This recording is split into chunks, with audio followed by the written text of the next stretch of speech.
자, 그러면 이어서 강의를 진행하겠습니다.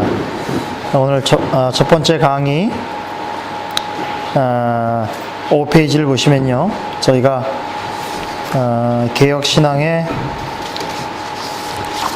역사와 특징에 관해서 개혁신앙이란 무엇인가 라고 하는 내용을 지금 나누고 있는데요, 5페이지의 네 번째 특징부터 다시 네 번째, 다섯 번째 살펴보도록 하겠습니다. 네 번째, 개혁신앙은 하나님 앞에 온전하게 살아가는 신앙이다, 이런 특징이 있습니다. 여기에 개혁신앙은 언제나 하나님 앞에 서 있는 자의 의식을 강조한다 라고 하는데요, 이걸 우리가 라틴어로 코람 데오라고 말을 합니다.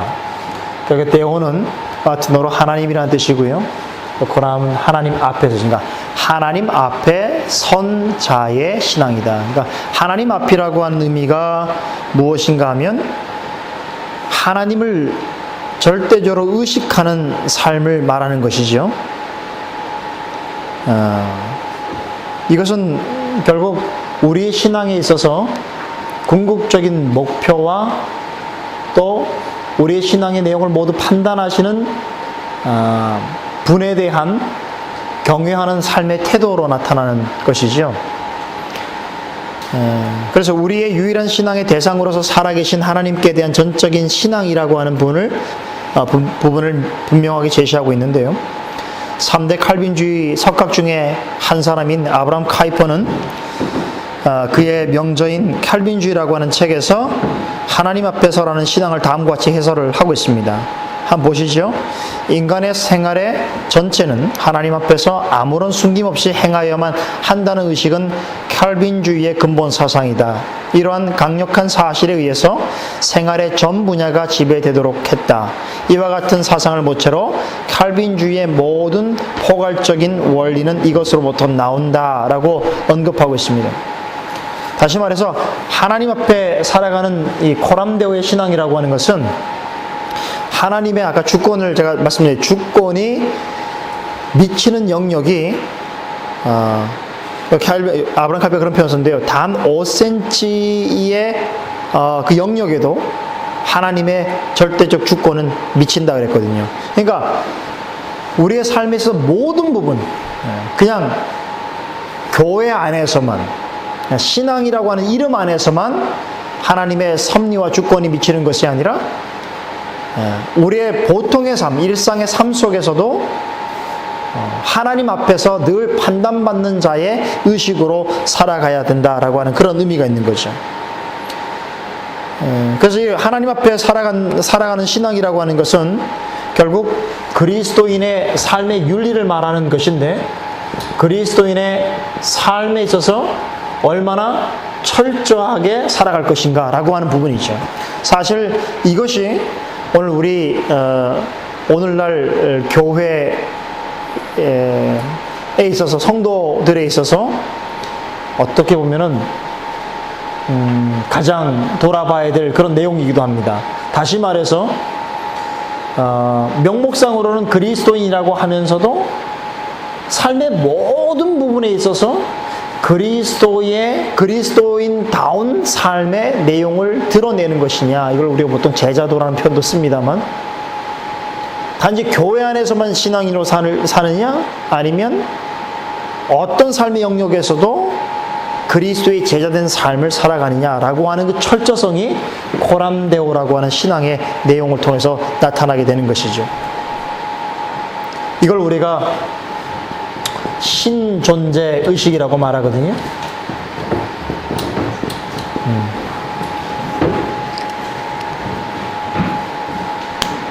결국 이런 신앙은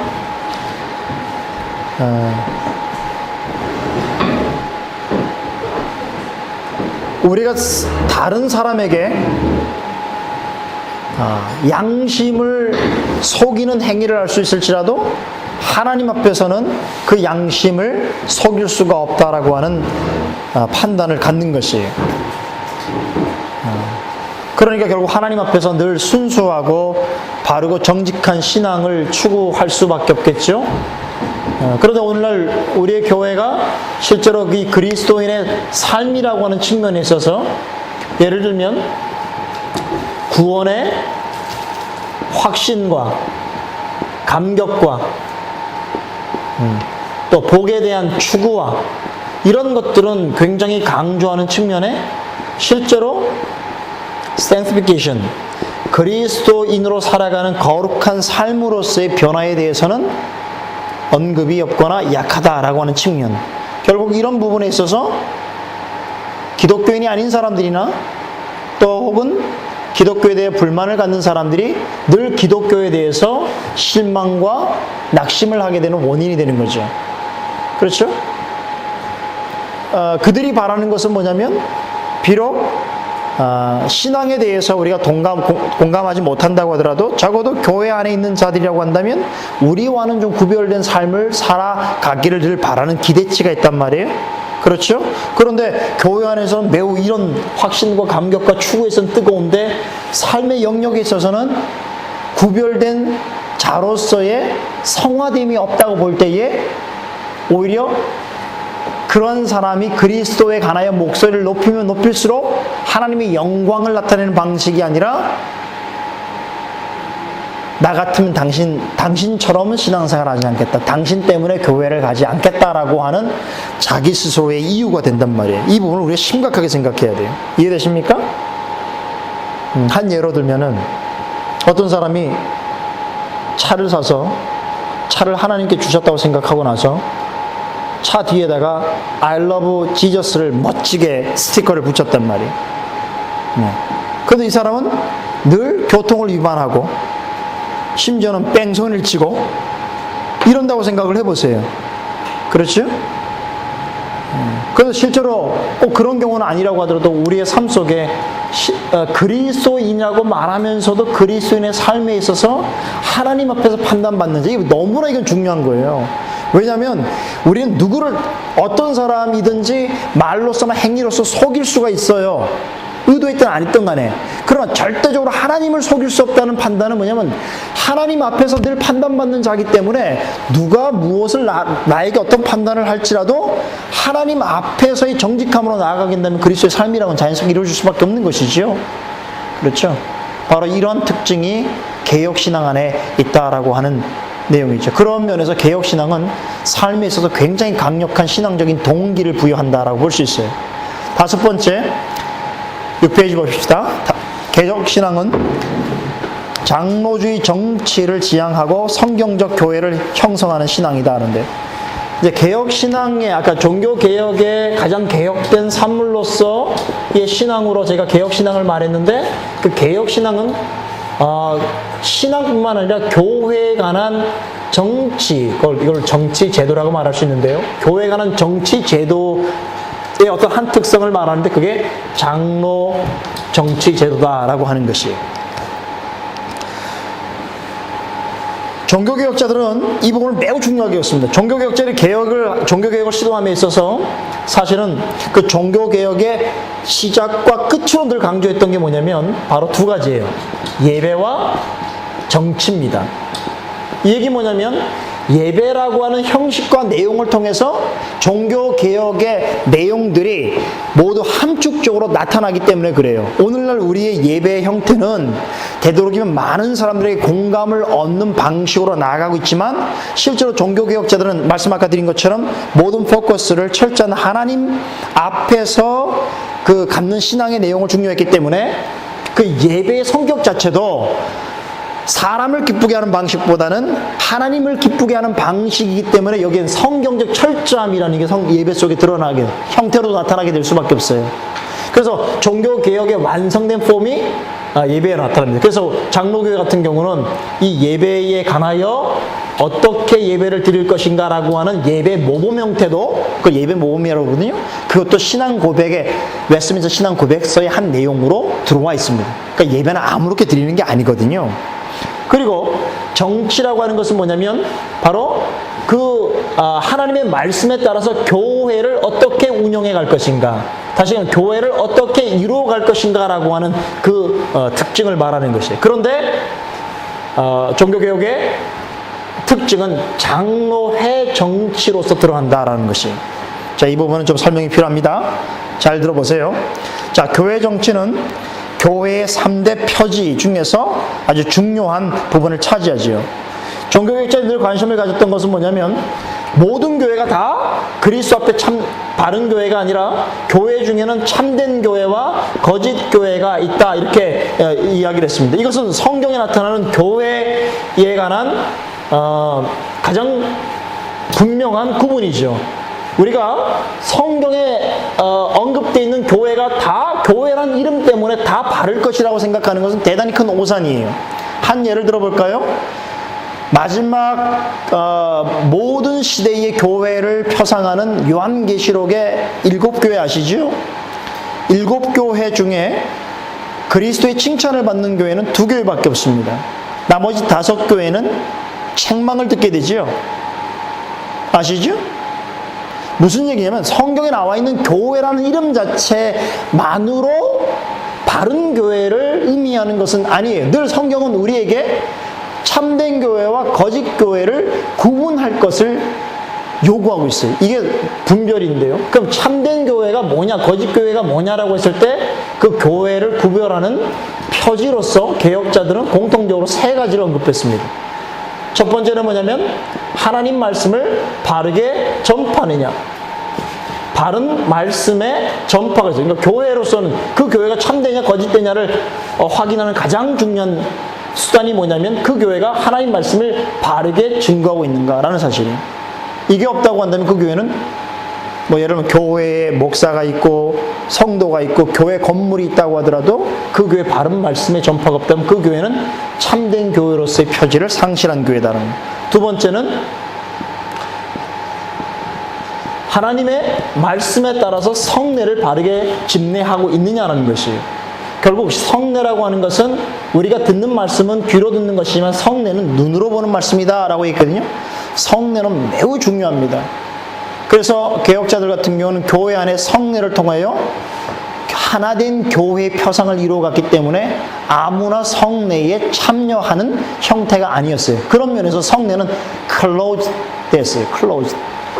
닫혀있단 말이에요. 우린 보통 성례라고 그러면 아무나 와서 포도주를 먹고 세례를 아무나 받아도 된다라고 생각할 수 있지만 오히려 그것 자체가 교회의 참된 성격을 유지하기 위해서는 성경 말씀에 따른 진실성과 그 내용이 확인되어져야 된다는 측면에서 성례는 클로즈가 돼 있어요. 그 말씀에 따라 성례가 바르게 집행되냐. 그 다음에 마지막으로 한 가지가 뭐냐면 신실하게 권징이 시행되고 있는가. 권징이 뭔지 아시죠?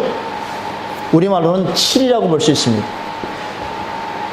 권징이 교회에 시행되어야 될 목적은 뭐냐면 오늘날 있는 우리의 지상에 있는 모든 교회가 악으로부터 죄로부터 완전히 차단된 것이 아니라 여전히 죄인들인 모순된 인간들의 모임일 수 있기 때문에 교회는 바르게 교정받아야 될 필요가 있는 것이죠. 근데 그 권징의 수단이 뭡니까? 오직 말씀이었어요.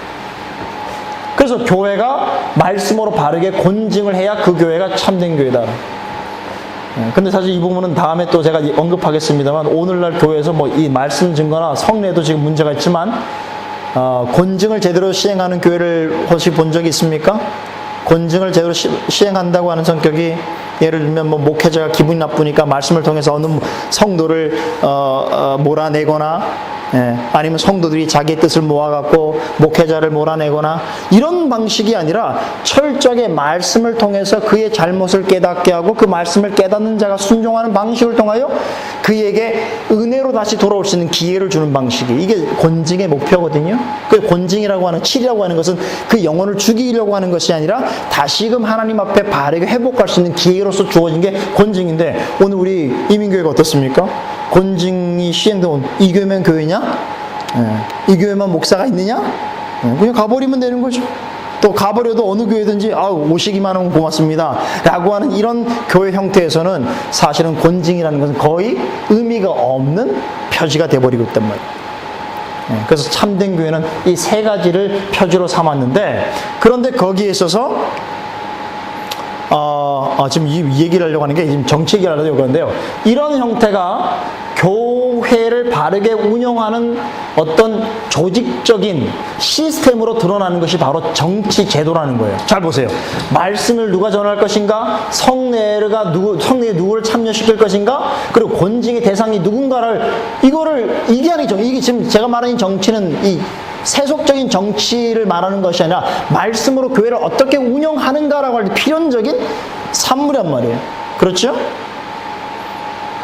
그래서 교회 정치가 중요한데 오늘날 교회 정치를 말하게 되면 많은 사람들이 부정적으로 여긴다는 거예요. 왜 그런가 하면 실제로 오늘날 교회 정치라고 하는 것은 목사들이 독재를 하기 위한 전유물처럼 행사하는 경우가 너무 많기 때문에 그래요. 일반인 성도들 입장에서는.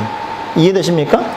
그러니까 교단에 헌법이 있고 교회에 규약이 있고 이랬을 때 이런 것들을 성도들이 목회자의 의식만큼이나 교회가 어떻게 바르게 운영되어야 될 것인가에 대한 지식을 가져야 되는데 그런 것을 전부 차단해버리고 자신이 목적으로 하는 어떤 일을 위한 수단으로 사용해 버리니까 많은 사람들이 교회 정치에 막 머리가 아픈 거예요. 그러나 종교개혁자들은 성도들에게 있어서도 교회 정치에 관한 바른 부분을 해줬어요. 그러니까 가르쳤어요. 그래서 결국 여러분 우리가 오늘 직분 같은 것도 마찬가지. 직분을 얘기하면 직분. 많은 성도들이 직분을 얘기할 때 평신도 위에 집사가 있고 집사 위에 장로가 있고 장로 위에 목사가 있는 것처럼 생각한다. 그래서 마치 교회가 이렇게 피라미드처럼 형성이 됐다 생각한다 라고 한다면 이것은 잘못된 인식이라. 쉽게 말씀드려서 목사와 일반 성도와의 차이는 뭐냐면 소명의 차이입니다. 하나님께서 기프트의 차이인 거예요. 어떤 자는 말씀을 증거할 수 있는 소명과 은사를 주셨기 때문에 그 일을 하도록 하는 거예요. 그래서 말씀을 증거하는 것이에요. 그러나 그런 성격은 결국 성도 간에 있어서 어떤 직분 자체가 그 사람에 관한 구원의 우월성을 나타낼 수 없는 거예요. 직분이 있어 누구나 평등한 것이에요. 하나님 앞에서. 이해되십니까? 오늘 한국교회가 근데 이런 부분이 아니라 목사가 모든 사람들 앞에서 가장 높은 위치에 있는 것처럼 떠받들어져 생각한다는 것은 대단히 큰 착오고 이 교회의 타락으로 가는 원흉 같은 생각이에요. 그래서 오히려 교회에 또 중직을 맡으면 맡을수록 섬김과 헌신의 요구가 얼마나 큰가를 늘 기억하는 자세가 되어야 되는 거예요. 그러니까 다시금 가장 큰 겸손이 필요한 자리가 되는 거예요. 그런데 우리 이민교회 아시잖아요? 좀 이렇게 높은 직분을 얻기 위해서 수단과 방법을 가리지 않는 일들이라고 하는 것은 결국 엄청난 착각인 것입니다. 그럼에도 불구하고 목회자가 중요한 이유가 뭐냐면 하나님께서 말씀과 성례와 권징을 통하여 교회의 정치를 운영함에 있어서 누구를 통하여 하느냐라는 거예요. 목회자를 통하여 한단 말이에요. 그럼 그 목회자가 특별나서가 아니죠. 목회자라는 그 하나님 두신 직분을 통하여 그 일이 바르게 시행될 수 있도록 규칙을 두셨기 때문에 그래요. 예를 들면 구약시대 때 사람들이 자기의 죄를 속할 때에 제사장 앞에 나가지 않습니까? 그러나 하나님께서 그러한 방식을 두셨고 제사장을 통하여 그 일을 하신다고 할 때 제사장이 다른 사람보다 월등해서가 아니고 그런 방식으로 하나님께서 하나님 뜻을 이루시기 때문에 그렇단 말이에요. 그러니까 우리가 이런 교회 정치를 이해할 때도 그 목사 개인의 독재나 아니면 자신의 전행을 위해서 정치를 활용해야 될 것이 아니고 하나님의 말씀에 따라 올바르고 온전한 교회를 운영하기 위해서 섬김과 겸손으로 나아가게 되는 그런 어떤 이 시스템이란 말이에요. 이게 바로 장로주의의 핵심입니다. 여기서 하나만 더 말씀드릴게요. 개혁신앙에서 우리가 교회론을 말할 때요. 마태복음 16장에 보면 아까 우리가 살펴봤던 그 베드로의 고백에 대한 내용이 나오죠. 예수님께서 베드로가 주는 그리스도시여 살아계신 하나님의 아들입니다 라고 고백했을 때에 뭐라고 말씀하셨지요? 내가 내 반석 위에 교회를 세우리라 말씀하신 다음에 18절인가 보면 뭘 주신다고 그랬어요? 하늘에서도 매고 땅에서도 맨, 그렇죠, 천국의 열쇠를 준다. 이 열쇠라는 개념이 이제 권징과 관련된 것이고 결국 교회 정치와 관련된 것인데요, 이거를 각 교파마다 다르게 이해합니다. 예를 들면 로마 카톨릭 같은 경우는 천주교 같은 경우는 어떻게 이해를 하냐면, 내가 내게 열쇠를 준다는 개념을, 누구에게 열쇠를 줬다고 생각해? 하늘과 땅을 여닫을 수 있는 성경의 모든 해석의 권한을 누구에게?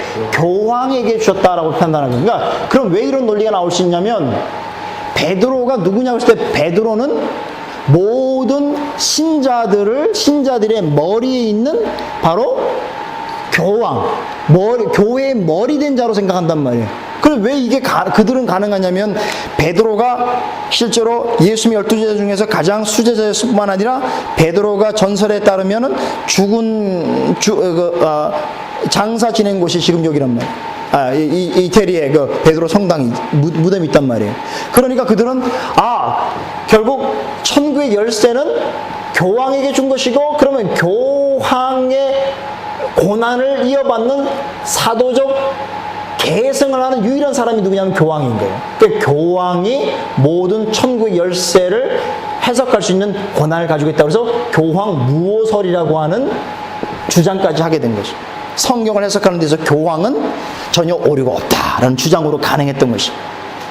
그런데 회중주의 같은 경우는 이 주장을 어떻게 여기냐면, 베드로의 고백은 모든 성도들의 고백이다, 이렇게 여깁니다.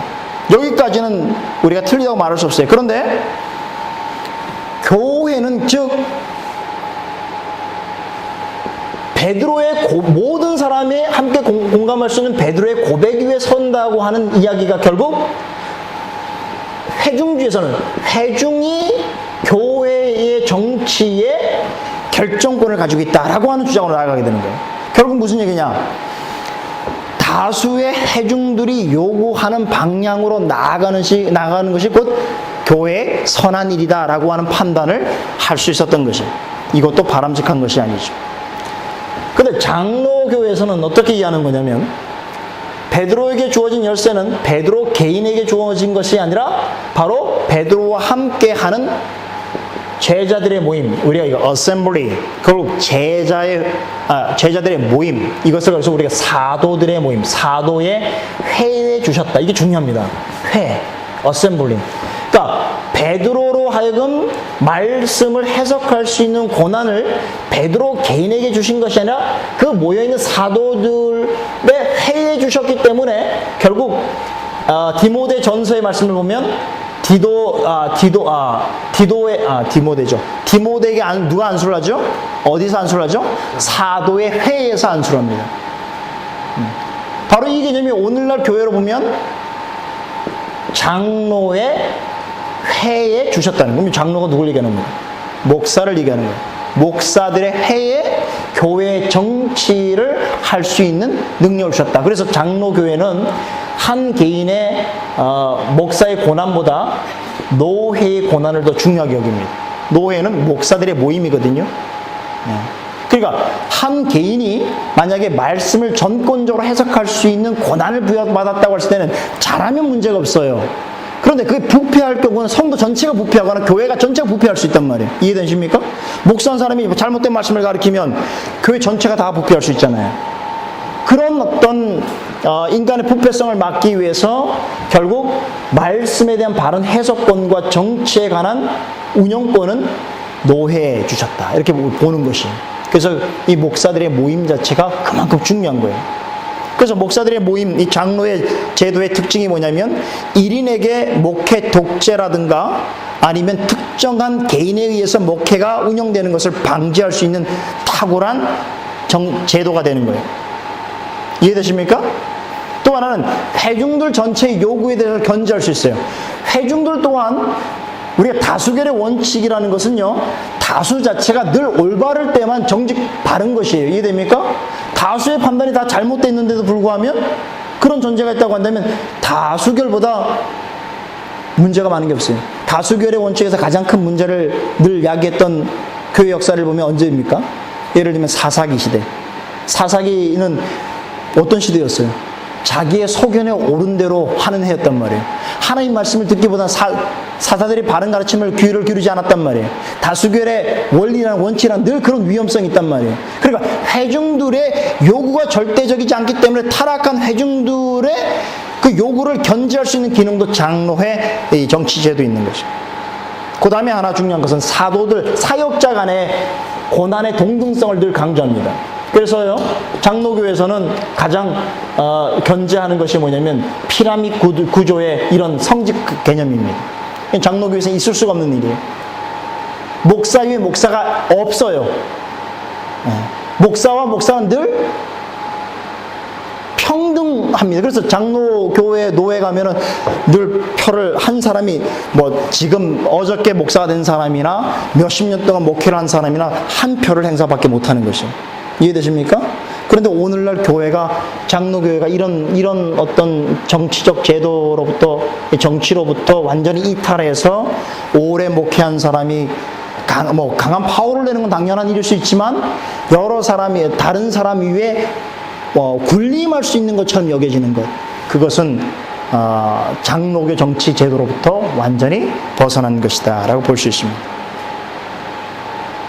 그 실제로는요, 장로교에서는요, 죄송한 말씀이지만 단임 목회란 제도가 사실은 있는 편이 아닙니다. 우리가 목사들 중에 단임 목사가 있고 그 밑에 부목사, 이런 건 사실 아주 기능론적인 이야기지 정보라는 개념 자체가 필요 없는. 그래서 미국의 같은 제가 알고 있는 교회들 보면은 전통적인 장로 교회들 보면 또 스코틀랜드 교회도 마찬가지예요. 한 목사는 한 교회만 섬기는. 200명이든 300명이든 그 교회 목사는 한 명이에요. 아까 목사님 화란 얘기도, 화란 리폼드 교회도요, 목사는 한 명밖에 없어요. 그러면 목사의 능력보다 많은 성도가 생기면 당연히 분할을 시키는 거예요. 이해됩니까? 왜냐하면 목사 위에 목사가 없기 때문에 그래요. 이런 개념이 사실 장로교회 정치의 개념이란 말이에요. 근데 오늘날은 뭐 목사 위에 목사가 있는 건 당연한 것뿐만 아니라 목사의 제도 직분 자체도 지금 왜곡되고 있어요. 예를 들면 목사란 직분 자체는 말씀의 사역이 가장 중요한 일인데 여러분 관련됐으면 제가 모르고 하는 얘기니까 용서하세요. 예를 들면 목사 직분이 기능론적으로 넌 요 파트만 맡아, 행정 파트, 행정 목사, 혹은 음악 목사, 너는 요 인사가 있으면 요 파트만 맡아, 이런 개념은 사실 장로교회 목사의 이 정치 제도가 아닙니다. 장로교에서는 오직 목사는 말씀을 위해서 세운 자기 때문에 그 직분에 관해서도 동등할 뿐만 아니라 그 직분을 드러내는 방식에서도 말씀을 드러내는 그런 모습을 보인다라는 것이죠. 이게 중요한 개념입니다. 자, 그럼 밑에 보세요. 그러면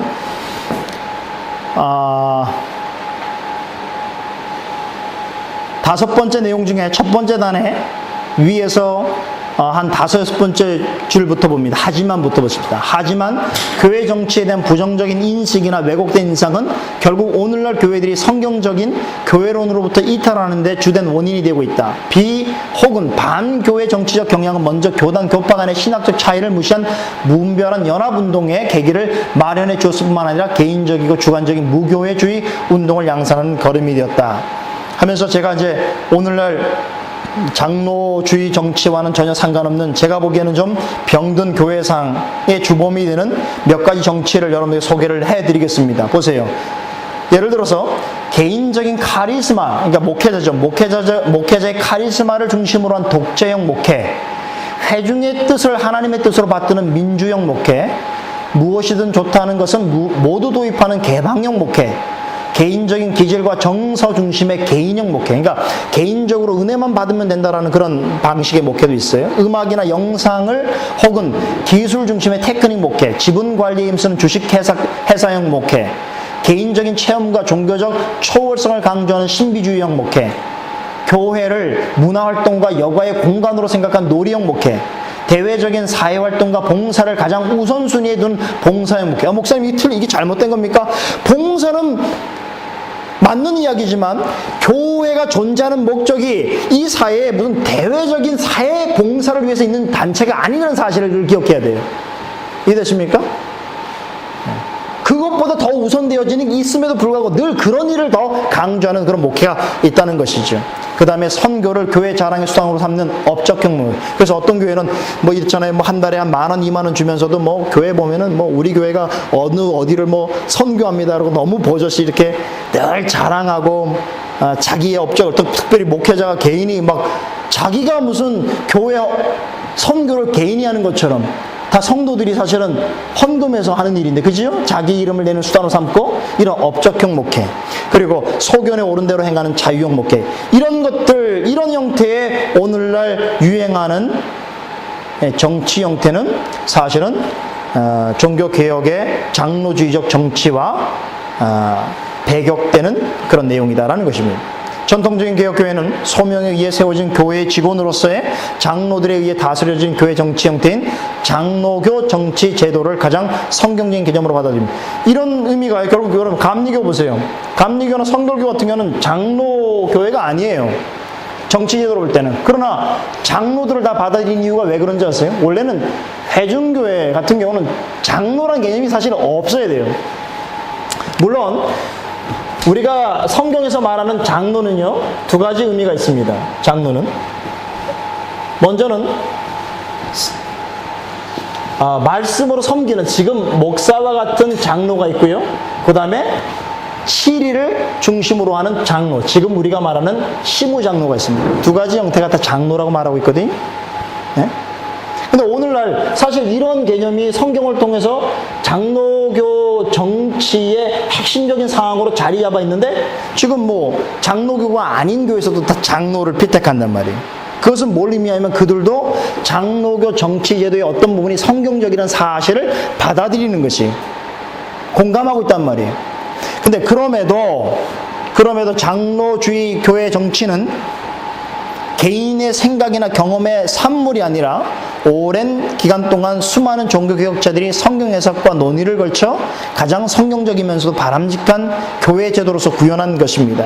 근데 문제는 아무리 좋은 교회 정치라고 하더라도 그것을 이해하고 운영하는 사람이 말씀과 성령의 지배를 받지 아니한다면 언제든지 왜곡되고 변질될 수 있음을 기억해야 됩니다. 따라서 우리는 상기한, 여태까지 제가 말씀드린 5가지의 개혁신앙의 내용들을 철저하게 익힘으로써 하나님께서 교회를 지키시고 보호해 주시기 위해 세우신 교회 정치의 정신과 질서들을 바르게 회복해 나아가야 될 것이다 라고 이야기하고 있습니다. 여러분 보세요. 지금 개혁신앙, 제가 말씀드린 여태까지 5가지 개혁신앙이 이게 뭐 이렇게 어렵고 너무 이렇게 신학적이라 사변적이라 느껴집니까? 그리고 아주 세렵습니까? 전혀 아니거든요. 성경적인 내용이에요. 그런데 다만 우리가 교회적 환경과 하나님 말씀과 바른 교회 역사에 대한 지식이 너무 없기 때문에 오히려 교회 역사 속에서 가장 주류 형태로 나타나는 개혁신앙이라는 내용을 자신이 개신교인이면서도 개혁신앙에 대하여 관심이 없거나 그 내용에 대하여 뜻을 품지 않는 것, 그것은 정말 우리의 지금 현주소, 우리의 신앙이 얼마나, 신학의 현주소가 얼마나 열악한가를 보여주고 있는 실제적인 내용이다라는 것이죠. 근데 제가 첫 강의를 통해서는 개혁신앙이란 무엇인가라고 하는 정리에 관해서 이제 말씀을 드렸고요. 이제 두 번째 강의로 들어가서요. 자, 지금 오신 분은 이제 두 번째 강의 내용을 좀 보겠습니다. 이제 개혁신앙과 신앙 고백에 관하여서 좀 살펴봅시다. 목사님, 너무 온기가 뜨거운데요. 그래서 제가 좀 그렇지 않습니까? 좀 뜨겁죠? 괜찮으세요? 네.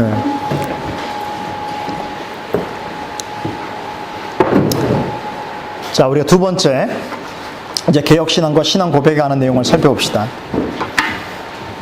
교회 현실과 신앙 고백의 가치, 1887년 3월 찰스 스펄전 목사가 발행하던 월간지 The Sword and the Twelve 이라고 하는 잡지에서 내리막길이라고 하는 제목의 기사가 실렸습니다. 제가 엊그저께 스펄전 목사님이 시무하셨던 그 교회를 방문해 봤습니다.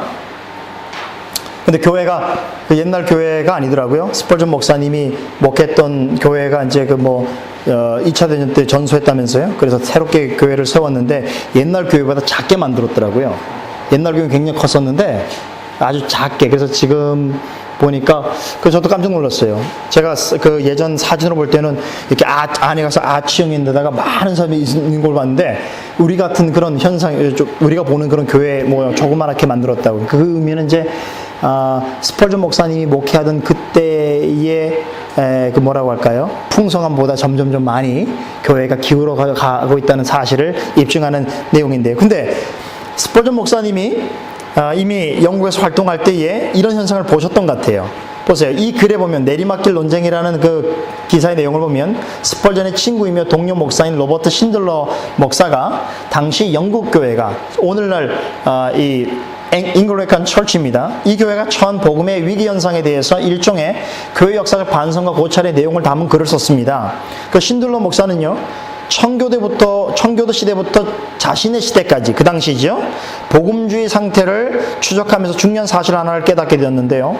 참된 믿음의 부흥이 있은 후에는 반드시 대대적인 배도의 역사가 뒤따른다는 사실이었어요.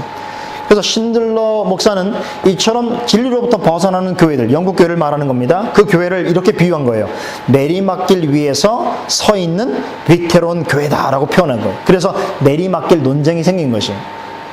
당시 많은 기독교 교파 중에서 특별히 가장 먼저 내리막길로 접어든 교단이 어디냐면, 이분들은 지금 스펄전 목사님이나 로버트 신들러 목사님은 침례교회 목사임에도 불구하고 당시 영국 안에 있는 개신교 교회들을 보면서 가장 먼저 내리막길로 접어든 교회가 어디냐 그랬을 때 장로교회다고 했습니다. 왜냐하면 장로교회가 전통적인 캘빈주의 교리를 버리고 알미니안주의들이 선호하는 신앙에 매혹당했기 때문이다 라고 했습니다.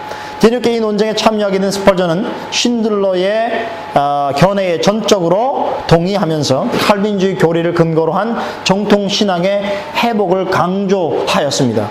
결국 이런 글도 썼죠. Depend of 칼비니즘. 이거 놀라운 일입니다. 왜냐하면 우리가 보통 칼비니즘이라고 그러면 장로교 사상이라고 생각하는데 이 스펄전 목사님은 칼빈주의를 변증하는 그런 글을 썼어요. 네. 결국 왜 그런 글을 썼냐면, 내가 비록 침례교에 속해 있긴 하지만 결국 교회가 내리막길로 치닫는 데 있어서는 전통적인 신앙의 고백이 위태로워질 때에 그런 현상이 나타난다고 보았던 것이고, 본인 또한 침례교인이면서도 장로교에서 고백하는 캘빈주의의 고백에 대해서 동의한다라고 하는 그 표현이었어요. 이건 굉장히 놀라운 일입니다. 그래서 그것 때문에 침례교 연맹으로부터 탈퇴를 종용받았죠. 왜냐하면 당신이 침례교인인데 왜 장로교의 교리를 왜 변호하려고 하느냐?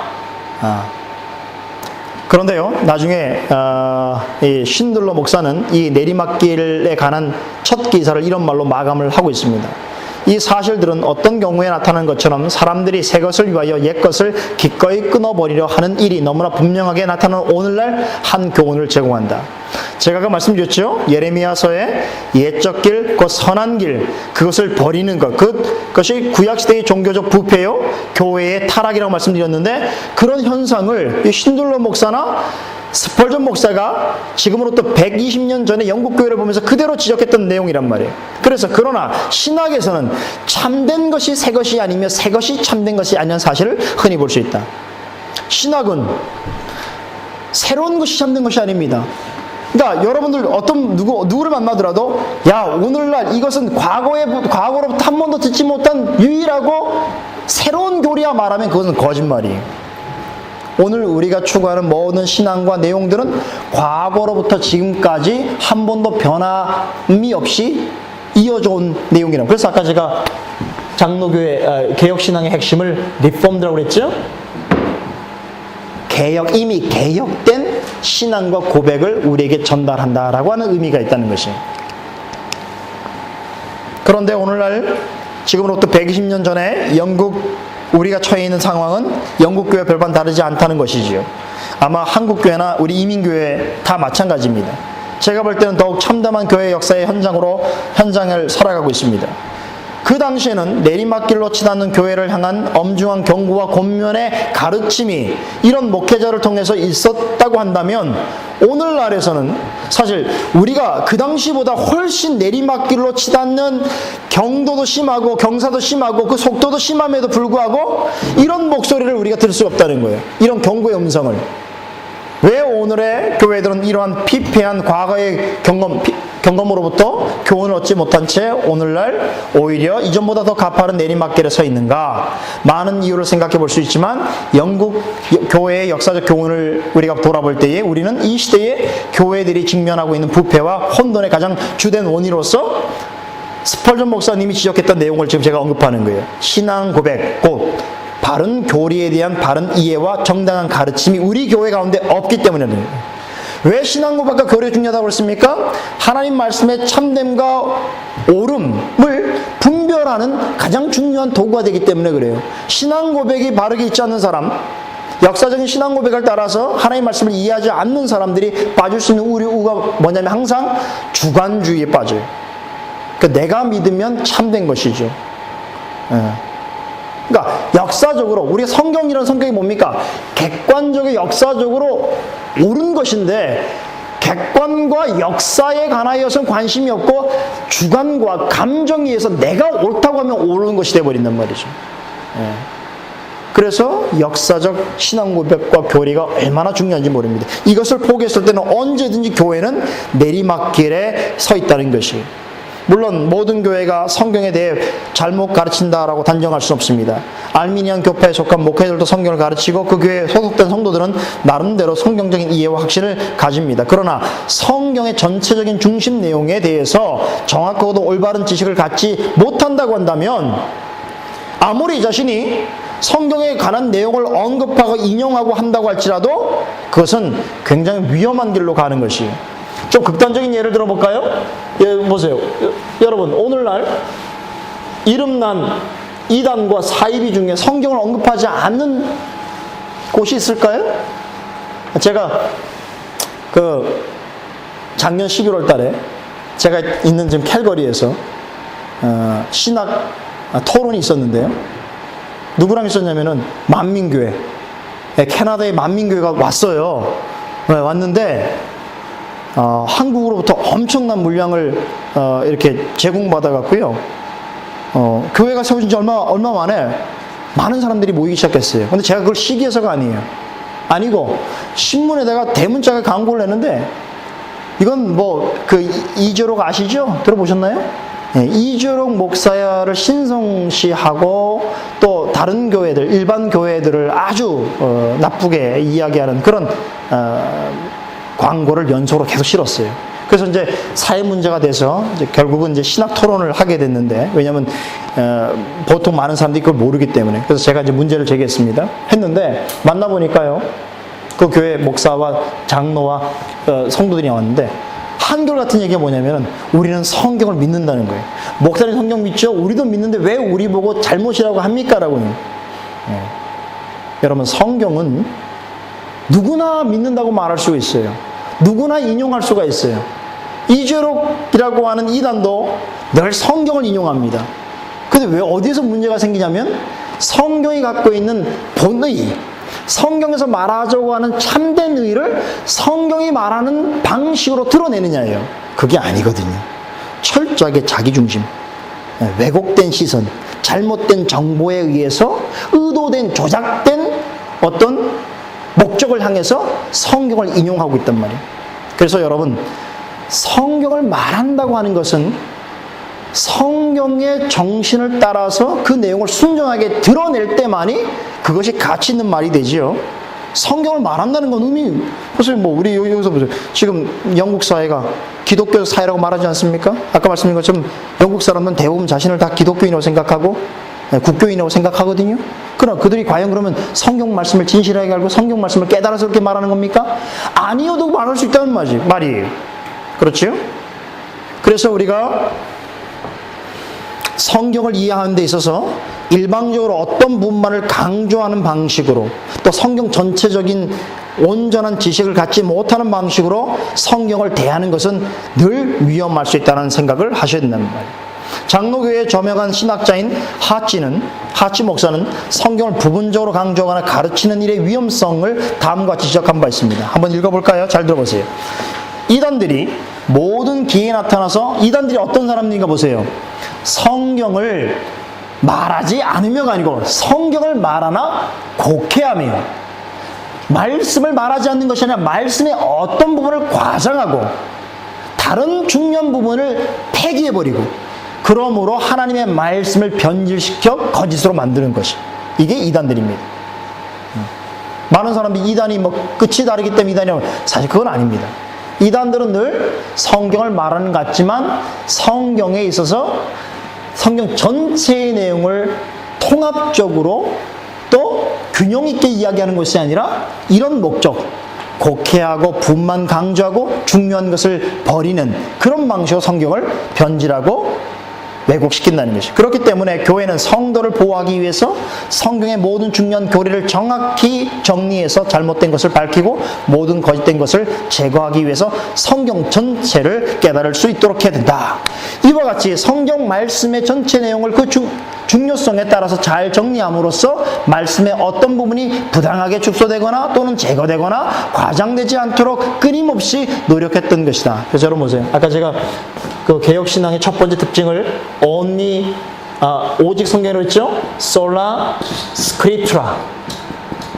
이게 오직 성경이라는 뜻입니다.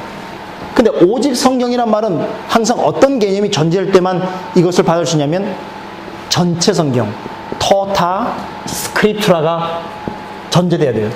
토탈한 뜻은 뭐냐면 성경 전체가 하나님의 말씀으로 드러나는 방식이 될 때만이 오직 성경이라는 뜻이에요. 근데 오늘날 보십시오. 예를 들면 구약과 신약을 비교할 때에 구약 말씀을 신약보다 좀 열등한 말씀으로 본다든가, 아니면 성경의 어떤 말씀들은 어떤 목적 때문에 강조하지 않는다든가, 또 어떤 것들, 요즘 같은 경우 이렇잖아요. 한국 같으면은 최근에 교회들 실제로 부흥한다는 교회들이 가장 관심 있는 성경이 뭐냐면 사도행전이에요. 부흥을 말하면 사도행전을 말하지 않는 사람이 없어요. 왜 그러냐면 사도행전에 나타난 그런 초대교회의 역사와 부흥이 현 시대에도 그렇게 일어나기를 바라기 때문에 그렇단 말이에요. 이해되십니까? 그 사도행전 매우 강조한단 말이에요. 그래서 어떤 사람들 심지어는 사도행전 제2부를 써야 된다는 사람도 있어요. 오늘날 교회가 그거죠. 그러니까 사도행전만으로는 부족하기 때문에 그 이후에 사도행전 이후의 얘기를 우리가 써야 된다 이렇게 얘기하는데요. 들어보면 참 좋은 얘기 같지만 실제로는 성경의 전체의 흐름.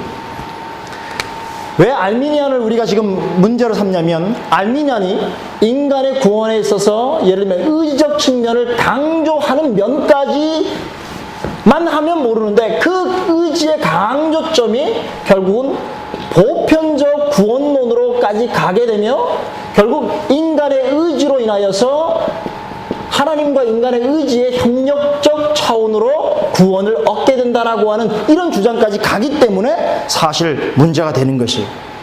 자, 이 부분은 이제 여러분에게 알미니안을 소개하면서 정확하게 제가 말씀을 드리겠습니다. 뭐 지금 여러분 질문이 있을 수 있지만, 하여간 성경의 어떤 부분을 의지적이든 조작적이든 간에 일방적인 관점에서 강조하거나 폐기하는 것, 이것은 성경 토타 스크립트라를 왜곡하는 일이라는 것이에요. 성경은 늘 일관성 있게 성경 전체에 있어서 어떤 흐름에서 모순과 갈등이 없는 방식으로 성경이 해석되어져야 합니다. 그것은 오직 성경과 오직 전체 성경의 개념인 것이에요. 자, 이와 같은 진술은 정통 개혁교회가 왜 오랜 세월 동안 성경적 또 혹은 역사적으로 검증된 신앙 고백서를 강조했는가, 그리고 그것을 가지고 끊임없이 성도를 양육해 왔는지를 설명해 주고 있습니다. 종교学자 칼빈의 지적처럼 신앙 고백, 곧 교리문답은 옛적부터 그리스도인들 가운데서 준수되어 왔고 교회가 완전히 부패했을 경우를 제외하고는 결코 포기된 적이 없는 전통인 것입니다.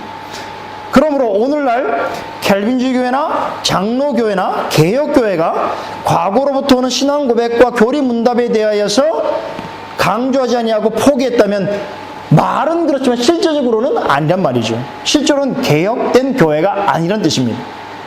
그럼에도 오늘날 여전히 초교파라고 하는 이상한 명분으로 신앙 고백을 냉대하거나 시대정신에 맞게 임의로 수정하거나 보완하거나 심지어 현대성에 부합하지 않는다는 이유로 이제 더 이상 교회에서 신앙 고백을 가르치지 말아야 한다라고 주장하는 사람들의 이야기가 설득력을 얻고 있습니다. 그렇죠? 교회는 그러나 그리스도를 아는 일과 믿는 일의 하나가 되기 위한 목적으로 사도들과 선자들의 터 위에, 터가 아까 뭐라 그랬습니까? 하나의 공통된 신앙 고백으로 있죠. 그 위에 세우심을 얻은 영적 기관입니다. 따라서 교회에서 하나님의 말씀을 참된 신앙을 통하여 배우고 익히는 일은 바른 신앙을 유지하기 위한 필연적인 선택이다라고 볼 수 있습니다. 그래서 정통 장로교회와 개혁교회는 교리문답 교육을 교회의 일치와 개인의 신앙과 생활의 순결을 지켜내기 위한 중요한 지침으로 삼았다는 것이죠. 그리고 또 깊은 영적 성숙과 분별로 나아가는 중요한 방도로서 여겼던 것입니다. 자, 그래서 이제 여러분에게 그렇다면 교회 역사상 가장 성경적인 교리로 우리가 인정받을 수 있는 신앙 고백들이 어떤 것이 있는가라는 것을 한번 생각해 볼 필요가 있다는 것이죠. 거기에서 제가 몇 가지를 소개하는데요. 소개해 드리겠는데 일단 여러분들이 우리가 많은 내용이 있지만 지금 가장 교회 역사를 통해서 정통 기독교 신앙을 갖고 추구하는 교회들이 보편적으로 공통적으로 고백하는 신앙 고백서가 있다는 것이에요. 유럽 개혁교회, 유럽에 있는 칼빈주의 정신을 받고 있는 교회들이 고백하는 게 뭐냐면 Three Forms of Unity라고 하는 신앙 고백이 있습니다. Forms of Unity. 그러니까 일치에 관하여서 어떤 공통된 폼이라는 뜻이죠. 그게 뭐냐면은 벨직 신앙, 벨직 컴패션. 두 번째 하이델베르그 신앙 고백서. 세 번째가 다 써놨습니다. 도르트 신조입니다. 도르트 캐티키즘이죠. 이 세 가지가 바로 유럽 개혁교회가 공통적으로 고백하는 교회 일치를 위한 신앙 고백서예요. 이런 내용들은 여러분들이 교회에서 받아들여져야 인정해야 정통 개혁교회의 선이란 말이죠. 그 다음에 또 한 가지 중요한 것은 모든 장로교회에서 표준 신앙 고백으로 받고 있는 뭐죠? 웨스트 민스터 컨페션.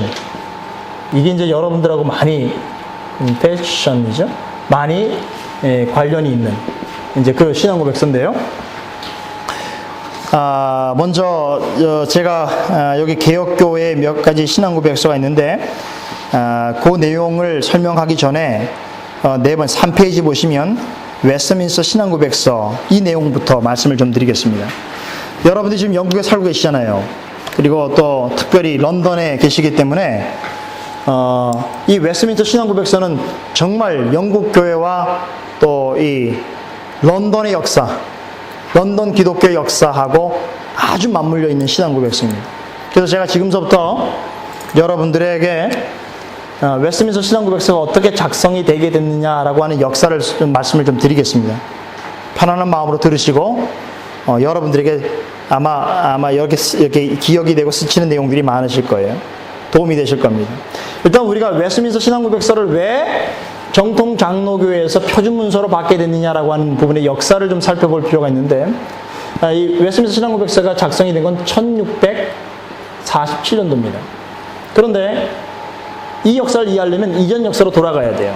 그래서 14세기부터 종교개혁이 이미 우리가 보통 루터에 의해서 시작된 종교개혁을 1517년 루터가 비텐베르 성당에 95개 반막문을 붙이던 때가 1517년 10월 30일이거든요. 만성절날 저녁에 붙였단 말이에요. 그래서 종교개혁이 용원의 불길처럼 유럽 지역에 퍼지게 됐지요.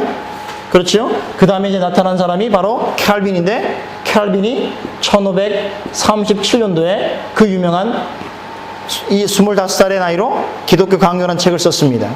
자, 그런데 이렇게 종교개혁이 발발하기 이전부터 영국에서는 종교개혁의 어떤 개혁을 준비하는 계명성과 같은 그런 인물이 나타나게 되죠. 누굽니까? 위클리프 들어보셨어요? 위클리프라는 사람인데요. 이 사람이 여기 그 유명한 영국 옥스퍼드의 총장 출신입니다. 그런데 이 사람은 이미 14세기 때면 물론 로마 캐톨릭이 부패할 대로 부패해 있었지만 그럼에도 이빨 빠진 호랑이라고 하더라도 굉장히 아직도 힘이 남아있던 때란 말이에요. 그런데 옥스퍼드 총장인 위클리프가 성경을 연구하면서 지금 내가 맞닥뜨리고 있는 그 시대, 이 시대에 로마 캐톨릭은 더 이상 하나님 앞에 서 있는 온전한 신앙, 기독교가 아니다 라는 걸 판단하게 되고, 그래서 철저한 종교개혁 사상을 강조하게 됩니다. 그래서 로마 캐톨릭 교회의 교황 중심의 전제주의를 비판하고 나오게 되지요. 이건 대단한 일이에요. 왜냐하면 당시에는요, 이런 적어도 조그만 시골의 교장까지도 다 로마 캐톨릭에서 이렇게 위임을 했단 말이에요. 근데 옥스퍼드 대학의 총장이라면 어떻겠습니까? 그렇죠? 그런데 전면적으로 반대를 하고 나오면서 로마 교회의 교황의 대리자 의식이라든가, 그다음 화채설, 그다음에 교회 간의 그 교황의 우위권, 그다음에 교회가 재산을 축적하는 일, 사제가 죄를 마치 사해 줄 수 있는 고난을 가진 것처럼 이해하는 것, 이런 것들을 다 성경으로 비판을 했습니다.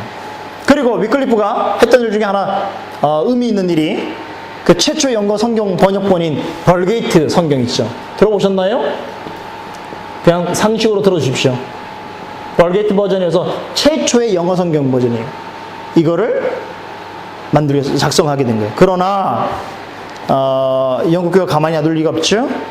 위클리프, 그래서 결국은 순교를 했습니다. 그 다음에 나타난 사람이 윌리엄 틴데일이에요.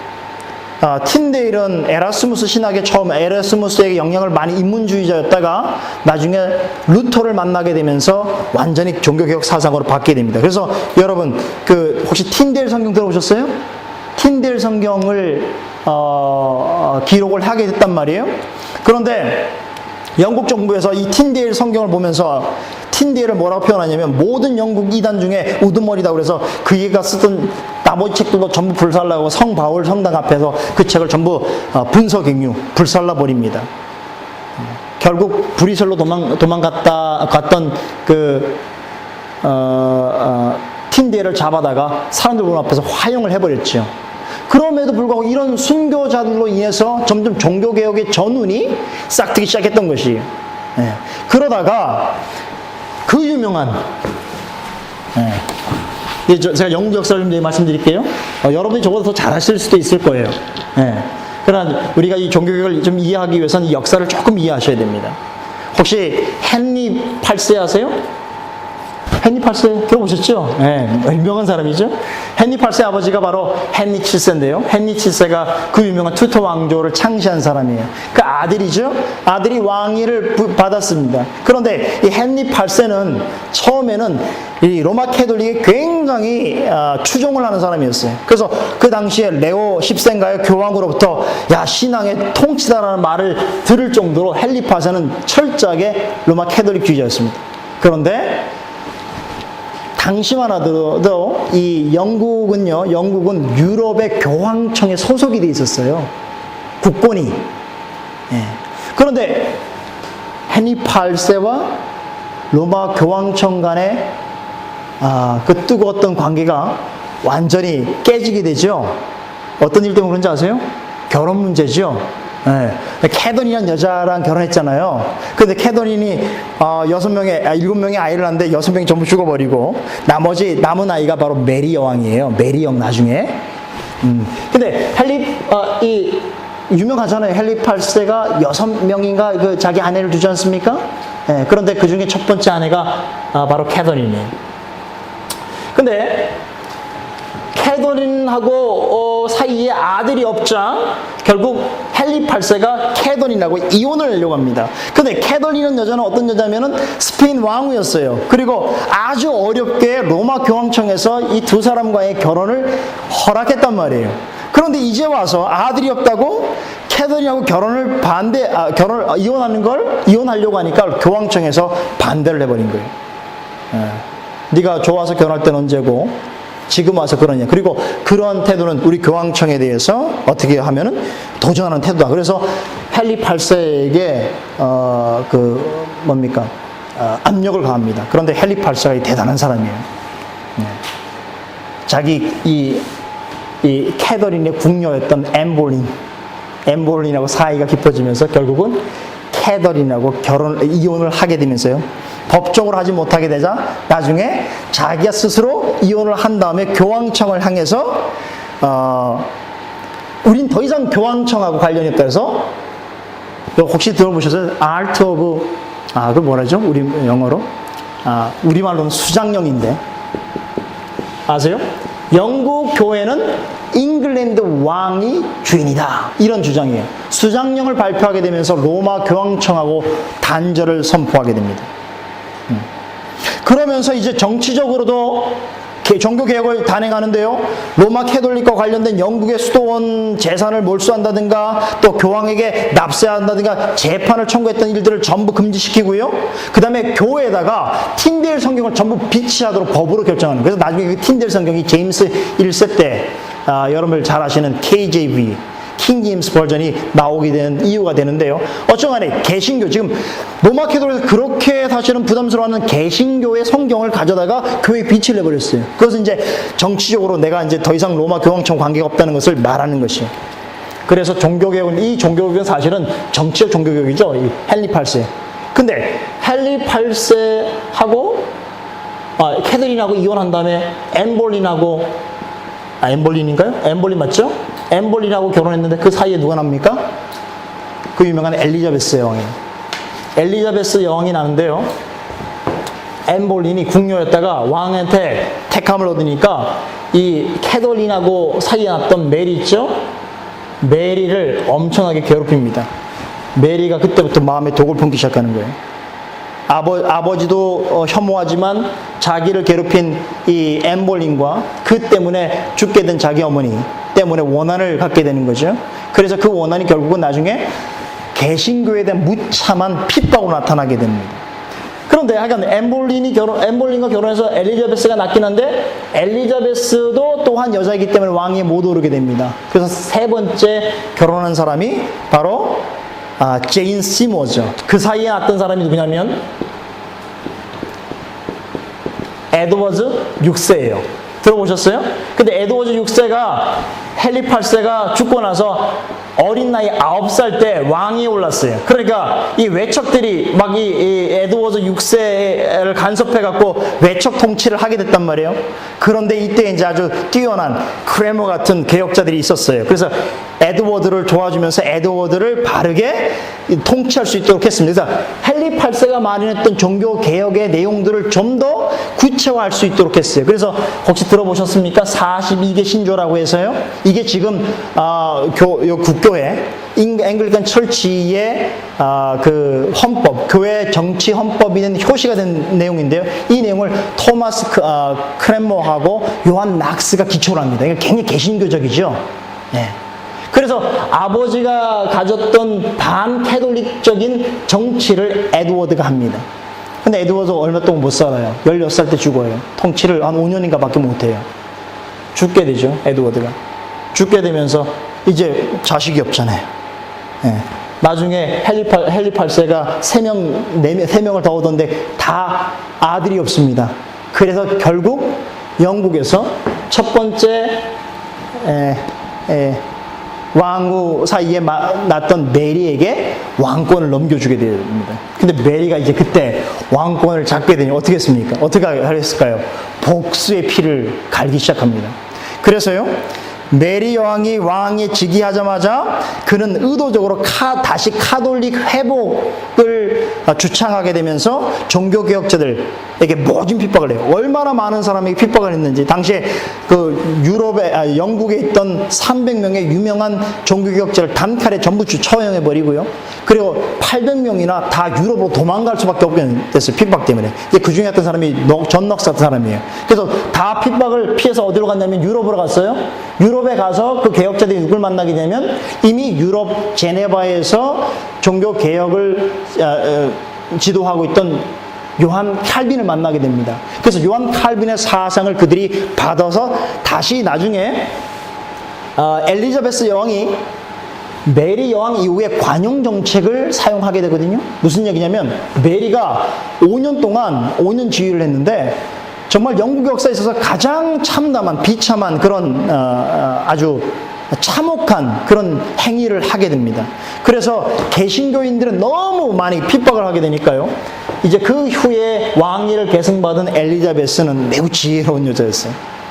그래서 양극단을 모두 잡아서 자기의 정치적인 어떤 핸들링을 시작하게 된 거예요. 그래서 이 엘리자베스의 정치를 우리가 중용 정치라고 그래요. 중용 정치가 무슨 뜻인지 아시겠어요? 캐톨릭도 붙잡고 개신교도 붙잡게 됩니다. 그러게 되면서 이제 여러분 잘 아시다시피 25살 때인가요? 왕이 오르면서 뭐라고 했습니까? 나는 이제 영국과 결혼했다고 그랬죠? 유명한. 그래서 이 엘리자베스가 즉위하면서 영국이 이제 그때부터 강성하기 시작하는데요. 아시는 스페인의 함대도 물리치고, 그래서 유럽에 있는 해상권을 완전히 장악하게 되면서 이 영국이 유럽에서 가장 강한 나라로 부상하게 되거든요. 그런 과정에서 이 엘리자베스가 철저하게 중용 정책을 사용하면서 메리 여왕 때 외국으로 도피했던 개혁자들을 다시 불러들입니다. 그래서 존 낙스가 오게 된 거예요. 이제 우리가 고국으로 돌아갈 수 있구나 하고 다시 돌아오게 되면서 어떤 일이 벌어졌을까요? 유럽에서 그들이 만났던 보다 분명한 종교개혁 사상을 영국 땅에서 이제 꿈을 펼쳐야 된단 말이에요.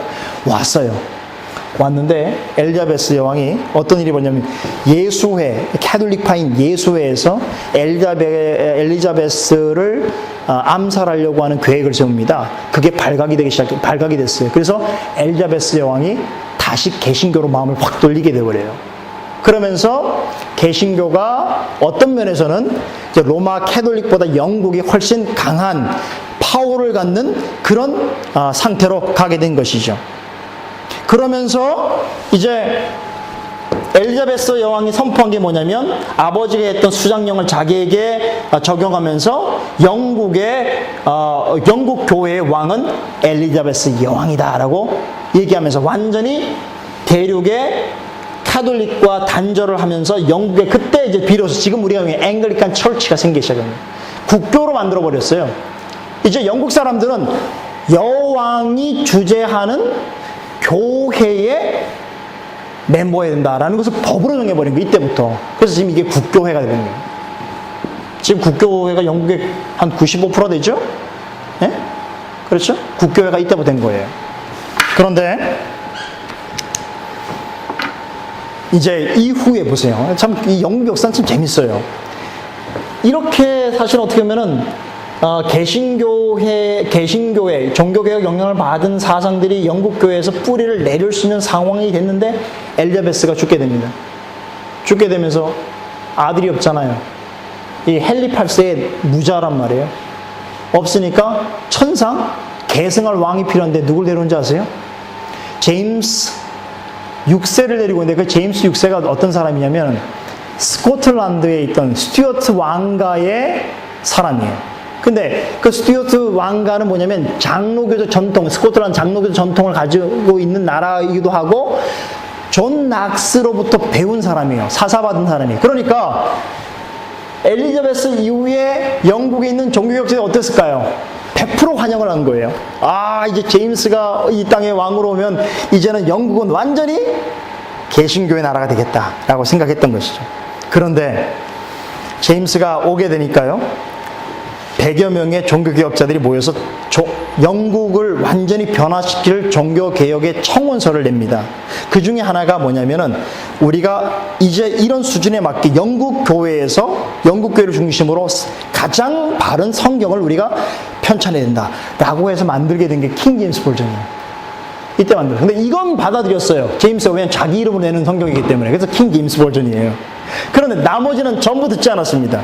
그래서 개혁자들이 당황하기 시작한 거예요. 뭐냐면은 제임스는 자신이 이미 장로교 안에서 그렇게 잘한 사람이었지만 오히려 청원서를 거절하면서 장로교인들을 박해하는 정치를 추진하기 시작했는데요. 그 이유가 뭐냐면은 이 종교개혁자들이 영국을, 이 역사가 보세요. 얼마나 역사의 어떤 분기점이 된 사건인데요.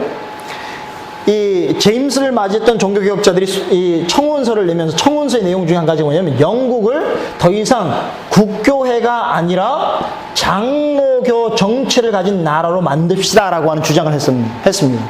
그런데 제임스가 그것을 반대해버려요. 부담이 되는 거죠. 너무 큰 반대 세력이 있기 때문에 그걸 정체로 반대를 했습니다.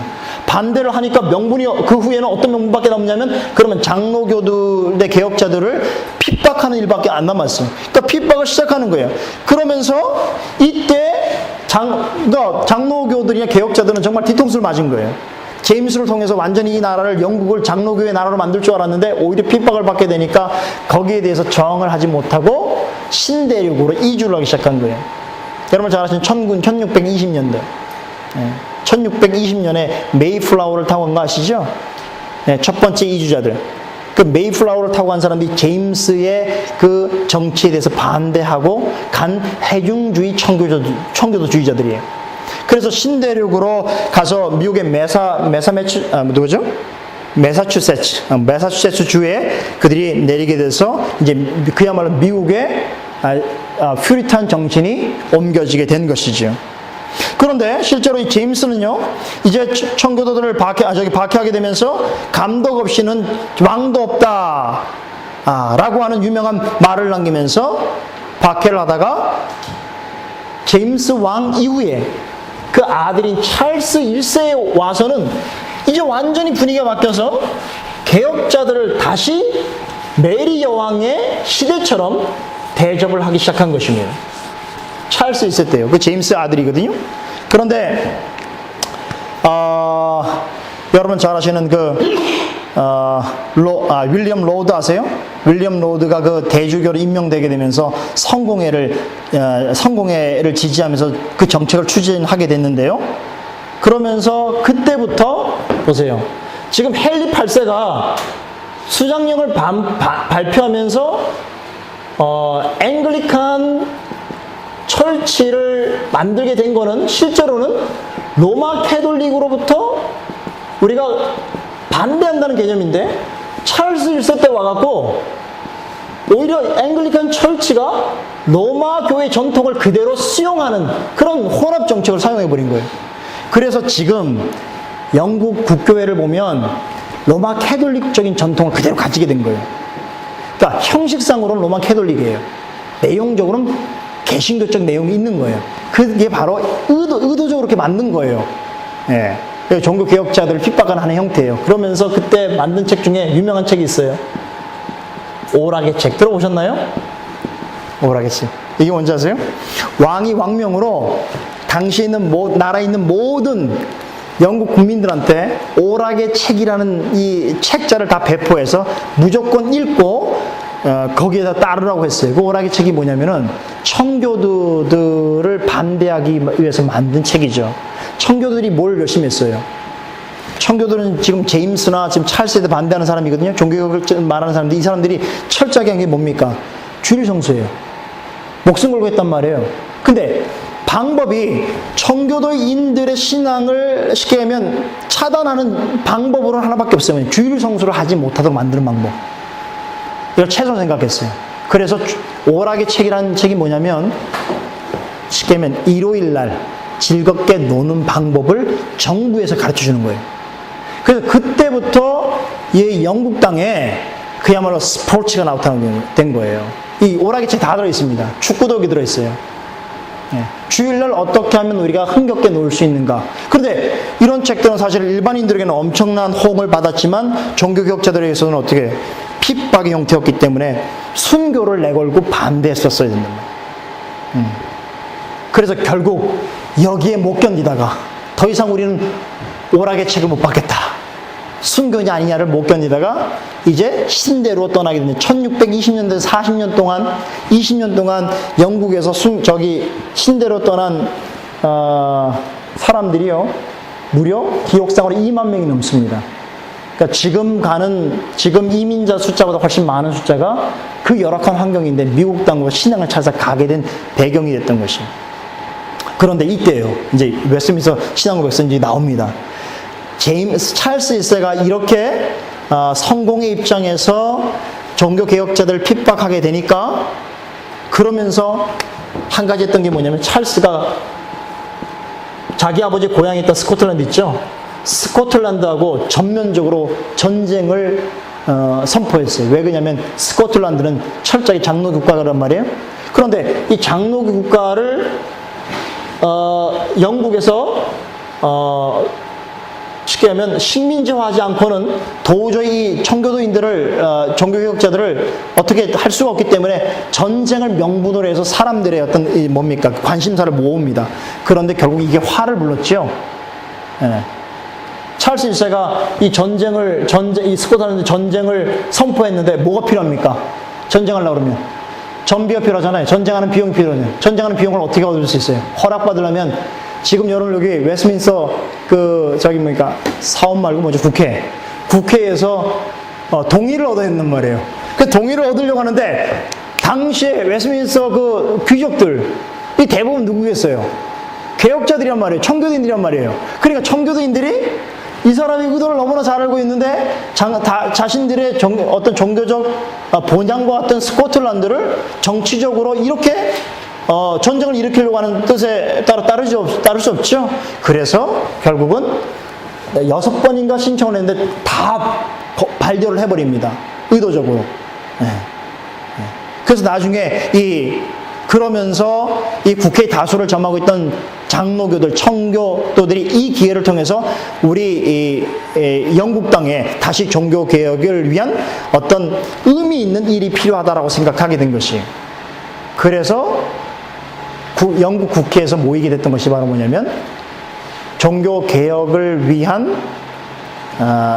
문서를 작성하는 일인데 그게 바로 웨스트민스터 회의가 된 것이. 그래서 웨스트민스터 여러분들이 지금 여기 런던 시내 가시면 보시는 웨스트민스터 그 사원 있죠? 어베이 있죠? 바로 거기에 모여서 이제 처음에는 찰스 1세가 스코틀랜드의 전쟁을 하는 무력으로 진압하는 일에 대해서 반대하기 위해서 모였지만 나중에는 오히려 찰스의 정책을 비판하면서 성공의 제도를 폐지하고 장로교 제도로 영국이 전환할 것을 요구하면서 이제 그 회의를 시작했습니다. 그런데 그 회의가 1643년도부터 1649년간 무려 1163회에 걸쳐서 그 회의를 했어요. 저는 물론 들어가 보진 않았지만 그 웨스트민스터 사원 앞에 가니까 막 감격스럽더라고요. 왜냐하면 내가 지금 보고 있는 이 문으로 그 유명했던 디바인스들이 웨스트민스터 작성했던 사람들이 오고 다녔을 거 아닙니까? 그 앞당으로. 그 생각하니까 저는 굉장히 감격스러웠어요. 왜냐하면 그 당시에 그 회의에 참석했던 121명의 칼빈주의 청교도 신학자들은요, 지금 우리 같은 상황이라면 대부분 영국에서 가장 유명한, 가장 높은 수준에 있는 학자들이었어요. 대부분 다 총장들이었다든가 아니면 아주 탁월한 신앙을 가지고 있는 사람들이었어요. 그런 사람들이 한 120명 모이고 상하원 30명이 모여서 거기서 신앙 고백서를 작성했는데 그래서 나온 신앙 고백서가 바로 뭐냐면 한 3년 만에 나왔죠. 3년 동안 1100몇 회에 걸쳐서 160회에 걸쳐서 회의를 통해서 나온 신앙 고백서가 바로 웨스트민스터 어베이에서 모여서 만들었다고 그래서 웨스트민스터 컨페션이 나온 거예요. 그래서 지금요, 제가 왜 이 말씀을 역사를 길게 설명드렸냐면, 웨스트민스터 신앙고백서는, 그 내용을 아는 대부분의 신학자는 이렇게 평가합니다. 앞으로 이런 신앙고백서가 역사에 나올 수가 없어요. 그런 독특한 역사적 상황에서 그렇게 뛰어나고 훌륭한 신학자들이 한꺼번에 모여서 장장 3년간에 걸쳐서 그 수많은 논의와 토론을 걸쳐서 어떤 하나의 공통된 신앙 고백서를 만들 수 있다는 것은 오늘날 사회에서는 불가능한 일이에요. 그런데 그만큼 그 얘기는 뭘 의미하는 겁니까? 그 신앙에 대한 완성도, 엄밀성 이런 것들이 역사 속에서 대단히 큰 의미를 가진다는 거죠. 그래서 오늘날 그 1643년도부터 47년 동안 작성에 대해서 반포되었던 웨스트민스터 신앙 고백서를 오늘날 모든 장로교회들이 받아들이는 표준 문서가 됐어요. 그래서 우리가 장로교회에서는요, 목사든 장로든 안수 집사든 교회에서 어떤 특별한 사역을 맡은 사람이든 선서를 할 때 첫 번째는 성경에 손을 들고 성경이 하나님 유일무이한 하나님의 말씀으로 믿는다라는 선서와 동시에 두 번째는 반드시 웨스트민스터 신앙고백서와 대소요리 문답을 하나님이 우리에게 주신 가장 좋은 성경의 가르침인 줄 알고 가르칠 것이다 라고 하는 선서를 하게 됩니다.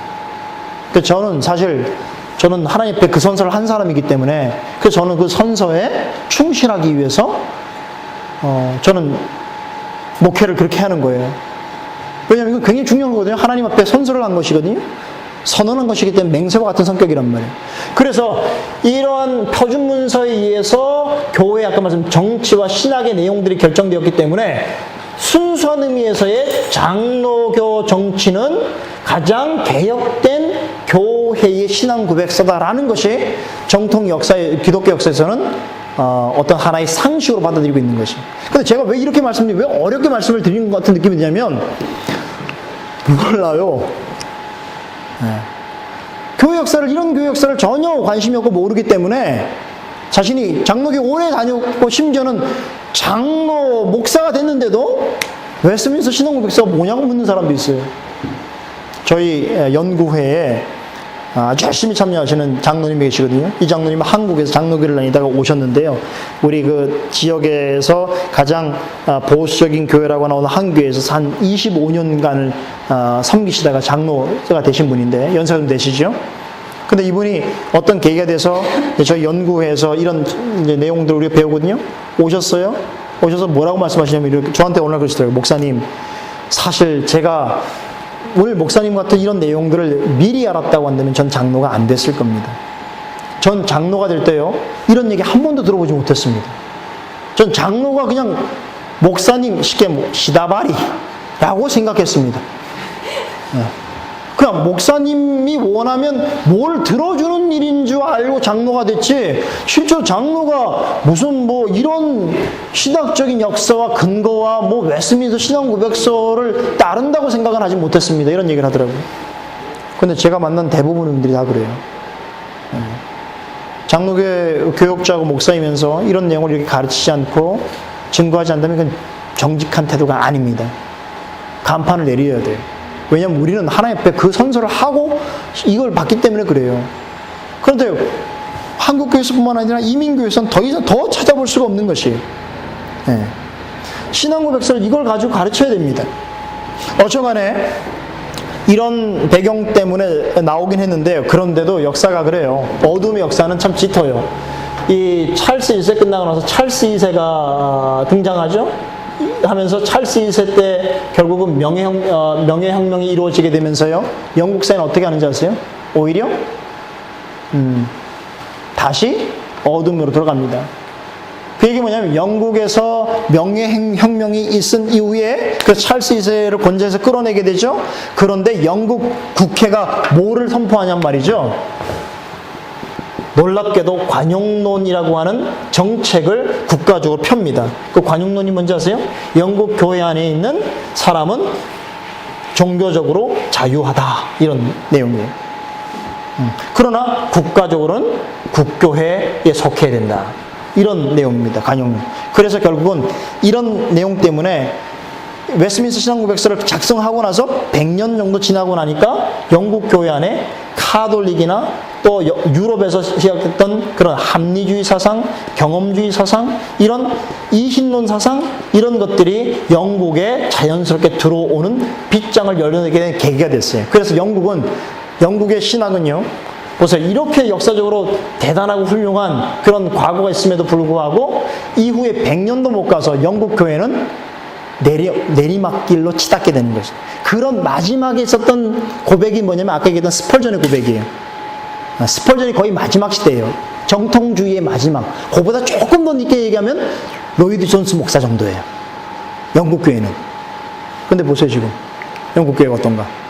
눈으로 보지 않습니까? 영국 교회는 회생 불가능이라는 말을 들을 정도로 좀 심각합니다.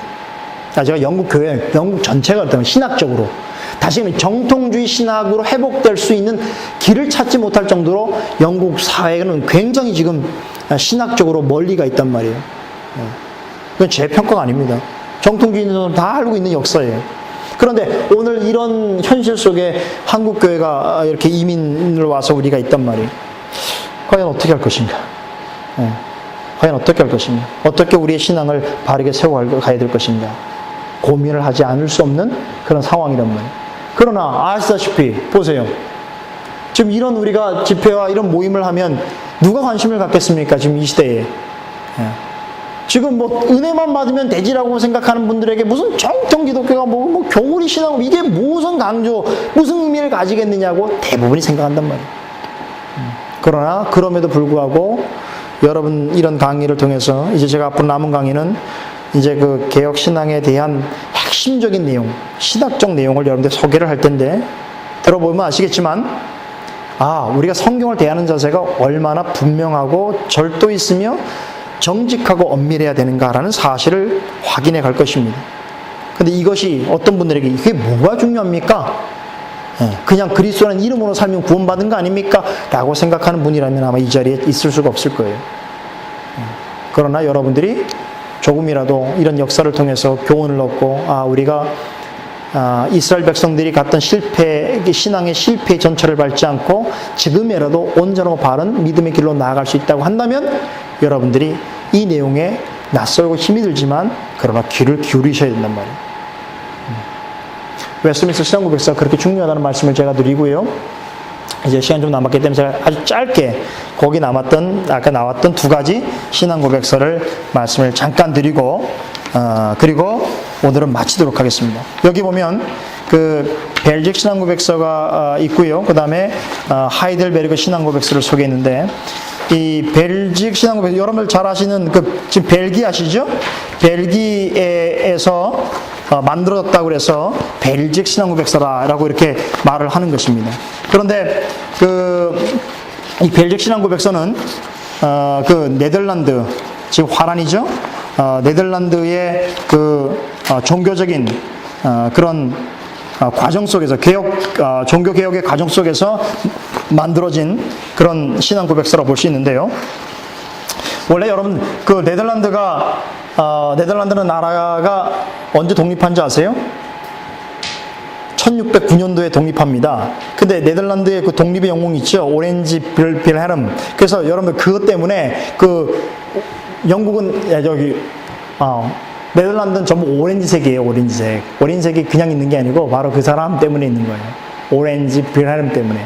그 개혁자가 스페인으로부터 네덜란드가 독립한 스페인이 어떤 나라입니까? 네, 스페인은 98%가 캐톨릭주의자들이에요. 캐톨릭 나라거든요. 유럽에서 가장 캐톨릭이 강한 나라예요. 그런데 그 나라로부터 식민지 되었던 화란이 독립을 하는 과정에서 뭘 붙잡았냐면 종교 개혁 사상을 붙잡게 됐어요. 그러니까 서로 반발이 컸겠죠. 그렇죠? 그러게 되면서 나중에 이 화란이 독립을 얻으면서 국가적으로 보다 엄밀한 개신교, 프로테스탄트적인 국가를 세우기 위해서 신앙 고백서를 작성하는데 그 하나가 바로 이 하이델베르그 아니고 벨직 신앙 고백서입니다. 누구죠? 기도드 브레라고 하는 분에 의해서 만들어지는데요. 네덜란드 개혁교회 신앙 표준 문서가 되고요. 나중에 유럽 개혁교회가 다 받아들이게 되는 내용이 됩니다. 마지막으로 하나만 더 말씀드리면 이제 그 하이델베르그 요리문답을 좀 말씀드릴 필요가 있는데요. 하이델베르그는 여러분 아시다시피 독일에서 만들어진 독일 지명이죠. 그런데 독일에서는 루터주의가 성행하죠. 지금까지도. 그런데 독일에 있던 한 선제우였던 프레드릭 3세라고 하는 사람이 켈빈 신학에 매료되면서 켈빈 신학이야말로 가장 올바른 신학과 교리를 가지고 있다라고 생각을 하게 된 거죠. 그래서 독일 땅에 켈빈주의 사상을 전파하려고 하는 목적에서 켈빈주의 신학자를 하이델베르그 성에 초청하죠. 거기서 온 사람이 그 유명한 우르시누스와 올레비아누스입니다. 제가 그 유명하다고 여러분들이 전 유명하지 않죠? 예. 우르시누스 같은 사람은 당대의 신학 천재였어요. 약관나인데요. 엄청난 사람입니다. 그런데 그런 분들이 이 독일로 와서 그래서 이 신앙 고백서를 만들게 되는데 그렇게 해서 만들어진 게 바로 하이델 신앙 고백서입니다. 근데 하이델 신앙고백서는 굉장히 목회적입니다. 저도 강의를 해본 적이 있는데요. 정말 목회적이에요. 그래서 개혁교회에서는, 여기 화란의 개혁교회에서는요, 오전에는 주일날은 목사님이 설교하고 오전 예배에서는 오후에는 대부분 하이델베르그 신앙고백서를 반복적으로 가르치는 일을 합니다. 예, 이런 전통을 가지고 있는데요. 이런 전통이 지금까지도 참되고 바른 교회를 지향하는 종교개혁적 교회들에게 있어서 굉장히 중요한 정신적 유산으로 남아있고 지금도 그것을 통해서 교회를 세워간다는 것이고 저도 그런 의미에서 그 길에 반열에 좀 서 있는 것입니다. 그리고 여러분 중에서도 그 일에 같이 할 수 있다고 한다면 대단히 의미가 있는 일이라고 볼 수 있는데요. 마지막 저 도얼트 신앙고백서에 대해서는 제가 내일 이제 알미니안을 설명할 때에 도얼트 신앙고백서를 설명을 해야 됩니다. 그래서 내일 여러분 참석하시면 이제 칼빈주의와 알미니안의 차이가 뭐냐라는 것을 분명히 확인하면서 동시에 정통 기독교의 역사적 흐름을 보다 확실하게 이해하는 시간을 가지실 거라 생각이 듭니다. 혹시 질문 있으신가요? 제가 말씀드렸죠? 처음 강의할 때 여러분들이 무슨 성경 말씀을 듣고 막 은혜를 받으려고 오셨다 그러면 조금 섭섭할 수 있는 이번에 주제에서 주제 자체가 워낙 이게 여러분들에게 역사적 사실과 신앙에 대한 객관적인 정보를 제공하는 자리이기 때문에 그러나 혹시 이런 계기를 통해서 정통교회가 가야 될 바른 길을 찾을 수 있다면 대단히 의미 있는 그런 집회가 될 것이다 라는 생각을 갖습니다. 혹시 질문 있으신가요? 네. 그러면 제가 기도하고 오늘 모임을 마치도록 하겠습니다.